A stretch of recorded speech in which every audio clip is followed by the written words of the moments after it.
The house on Ashford Bay. I wasn't supposed to see the email. It landed in my inbox by mistake, or maybe not a mistake at all.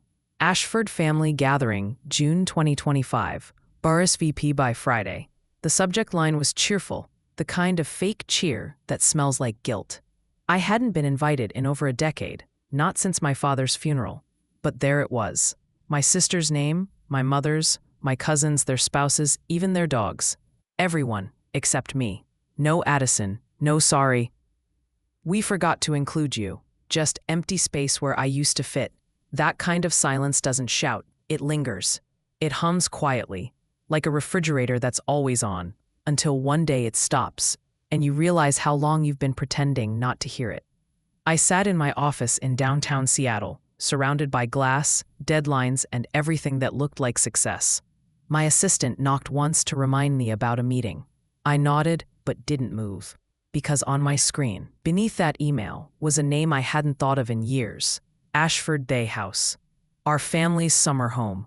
A white cottage with blue shutters, the smell of salt and jasmine, and the sound of my father's laugh before it became a ghost.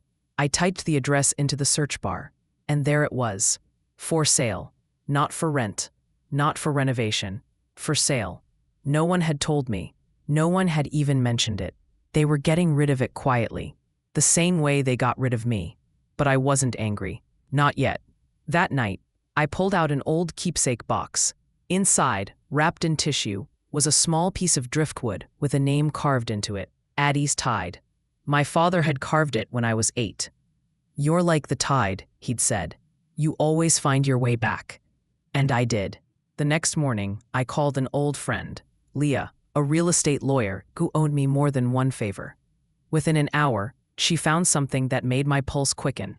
A clause in my father's estate papers. A contingency.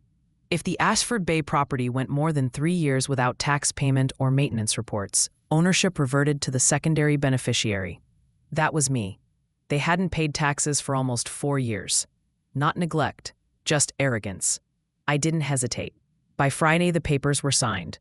The house on Ashford Bay was mine. When the family arrived that weekend for their retreat, they didn't know the sale had gone through. They didn't even know they were walking into my house. I arrived early. The porch swing still creaked the same way it had when I was a kid. The shutters needed paint, but the air, that soft ocean air, it still felt like home.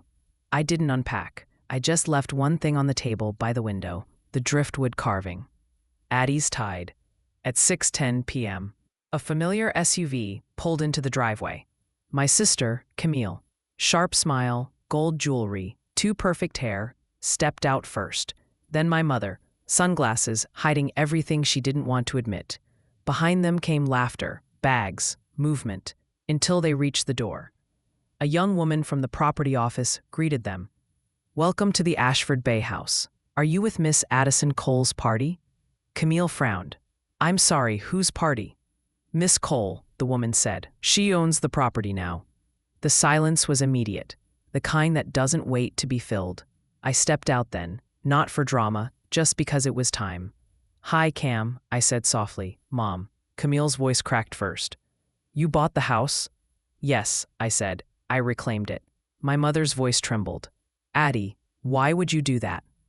"Because," I said, "you sold something that wasn't yours to sell." Camille crossed her arms. "You think this proves something, that you won?" I shook my head. "It's not about winning. It's about remembering." I handed the clerk my ID. Anyone not on my guest list should be politely escorted. Then I smiled. "But be gentle, they're family." The story could have ended there. But in families like mine, silence never lasts long. By the next morning, there were cameras. A reporter standing in the sand with perfect hair and a rehearsed look of sympathy. "Local woman exploits legal loophole to seize family estate," the headline read. They made me sound ruthless, cold, the forgotten daughter turned villain. I didn't say a word publicly. I didn't need to, because Leah had already found the rest of it. A video, dated 2 months before my father's death. He was sitting on that same porch, his voice weak but clear. "I want Addie to have this house," he said. "Camille builds things for people to see. Addie builds things that last." I sent the video, anonymously, to the same news outlet. No statement, no explanation. Just truth. By nightfall, the first story disappeared. The new headline read, "Father's Last Wishes Restored." 2 weeks later, they filed a lawsuit. It lasted 6 days. The judge dismissed it in less than 20 minutes after watching the video. Camille didn't look at me once. Mom did, just once, as if she saw, finally, what she'd lost long before the house. When I walked outside the courthouse, someone shouted a question. "Addie, what would you say to your family now?" I paused, let the sea wind fill the space. "I already did," I said. I just said it quietly. That evening, I returned to Ashford Bay alone. The ocean hummed against the shore like it remembered my name. Inside, everything was still, the kind of stillness that comes after truth finally lands. I opened the back door, hung the driftwood carving on a nail by the porch, and watched it sway in the salt breeze. Then, for the first time in years, I let myself laugh.